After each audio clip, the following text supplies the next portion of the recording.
This is Akashvani. In the program Spotlight, now we bring you a discussion on Bharat drone Shakti and induction of C-295 transport aircraft in Indian Air Force. The participants are S.J. Nanodkar, Air Vice Marshal, and Ajay Banerjee, journalist.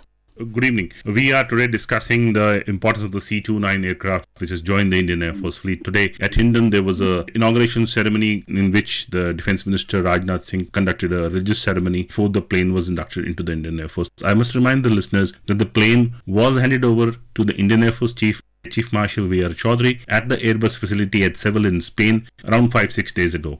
After that the plane has flown to India. Now it is at Hindon, which is east of Delhi, and it will be part of the 11th Squadron Rhinos to be based at Vadodara. This plane, how does the C-295 change the dynamics of India's transport requirements and also the reconnaissance requirements? I'll just take you back that for a long time we were looking at the replacement of Avro aircraft, HS-748 aircraft for our Air Force, which had been a workhorse since 1960s, and it has given us very good service, and because of its age we were planning to replace it, and we all are aware that C-295 is the first aircraft which an Indian company is going to produce in India. So that's a big contract, big jump as far as, India is concerned, Indian Air Force is concerned, and our aviation industry is concerned. Now coming to this aircraft it's a Spanish design aircraft which was conceived in 1997 and first inducted into Spanish Air Force in 1999 as a multi-role combat transport aircraft or a tactical transport aircraft. And world over, there are 300 odd aircraft flying as of today in various air forces all over the world. And it is combat-proven aircraft. It has taken part in many operations, and it has been flying in jungles of Brazil, mountainous terrain of Colombia, hot and humid areas like Algeria, Egypt, and cold countries like Poland, Finland, Kazakhstan during winters. And that is the reason why it's a very good replacement for Avro, so to say, and particularly in our environment, because all these weather conditions and terrain conditions that I spoke of is available in the country, and we have to negotiate them in our day-to-day lives. Now coming to the real capability of C-295, it can carry paratroopers, it can release paratroopers from air, it can carry cargo, medium lift cargo, and it can drop it from the air. It can be used for electronic signal intelligence. It can be used for medical evacuation. It can be used for maritime patrol. It can also be modified to be used for ISR, that is intelligence, surveillance and reconnaissance. It can also be modified to be used as gunship, like we have the Hercules aircraft, C-130. So this also can be modified to take on a limited role, and also, can be modified for refilling tanker, water bomber, for firefighting and VIP transport. Now, sir, you have revealed a number of things which the plane can do. I must remind the viewers and the listeners that we are buying 56 of these planes from Airbus, and 16 of these will be made at the Airbus facility, and importantly 40 of these will be made at a facility with the Airbus is setting up in collaboration with the Tatas in Gujarat. That means the 40 planes of this type will be made in India. Nanodkar sir, very briefly, is it also a replacement for the AN-32? And secondly, how will this setting up the factory in Gujarat change the dynamics of Indian aerospace industry? Yeah, that's a very good question, Ajay. Like you said, we are getting 56 aircraft, out of which 16 are flyaway. That means they will be made in Airbus factory in Spain, and thereafter it will be flown in directly to and handed over to Indian Air Force. First of which has already landed up on our soil. The remaining 16 aircraft will be delivered in over a period of time, and 30 will be built in India, and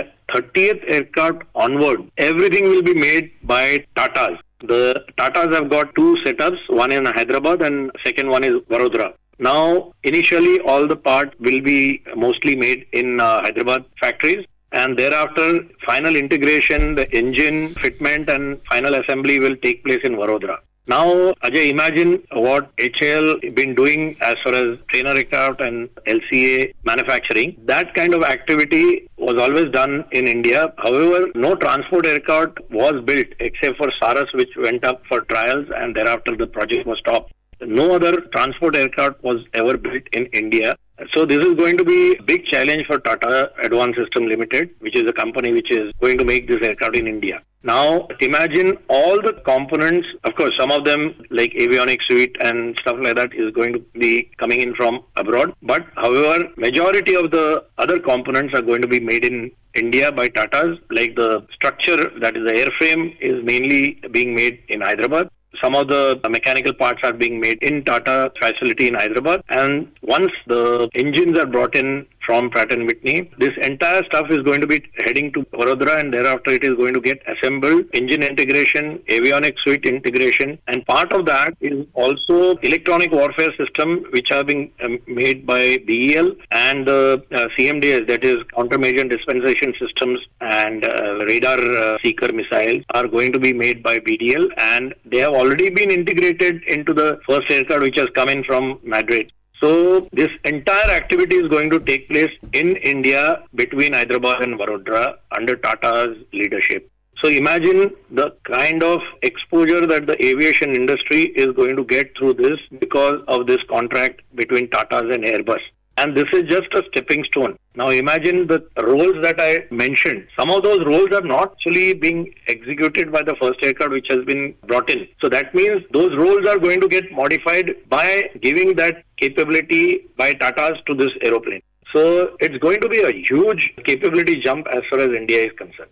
Sir, you have made very valid points that how this will boost the Indian aviation industry, especially Tata will be making these planes at the facility in Gujarat. And you rightly said that the last few of those will be actually 100% made with components produced in India. Sir, does this plane and its abilities, does it look like a long-term future workhorse for the Indian Air Force? Of course, one part I didn't cover in from your previous question was definitely it is going to be also shouldering the responsibility of aging N32 alongside replacement of Avro, because we have a huge requirement for supporting our troops and civilians in hilly terrain, both in stretching from Leh, Ladakh, Srinagar Valley right to the east in the extreme eastern region. Valleys like Walong, beyond. So if we talk in terms of, workhorse for long term, definitely this is going to be a, big jump in terms of our capability, rebuild of capability, I would say, because for a long time, our Avro fleet is almost going to be totally phased out. And N32s are reducing drastically in numbers, and the present geopolitics and the war that is going on is put us on the back foot quite a bit. So in those terms, this aircraft is going to be really a workhorse for the Indian Air Force, supporting both Army and paramilitary forces in the difficult terrain that we have been supplying. And other aircraft are, of course, doing their job, but not good enough in terms of overall capability that is required to be built up immediately.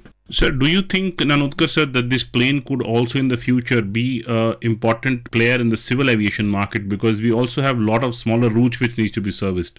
This plane with a seating capacity probably in the civilian market of around 52 seating capacity will be an ideal civil aviation plane. Oh yes, Ajay, if you see this class of aircraft, if you have to see, it carries about 70 odd troops. That means a fully geared up troops, 70 numbers. So if you just translate this into civilian requirement, so that means this is going to be a good aeroplane as a replacement for ATR class of aircraft that we are, Bombardier aircraft that we have in the civil aviation market. And some of those aircraft are from Airbus.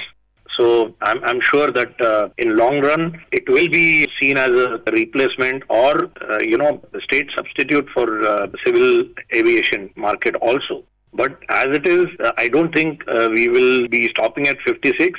I think once the capability is available, I think we'll go in for much more bigger number for our defense services also. Nanotkar sir, this plane, so much is being talked about it.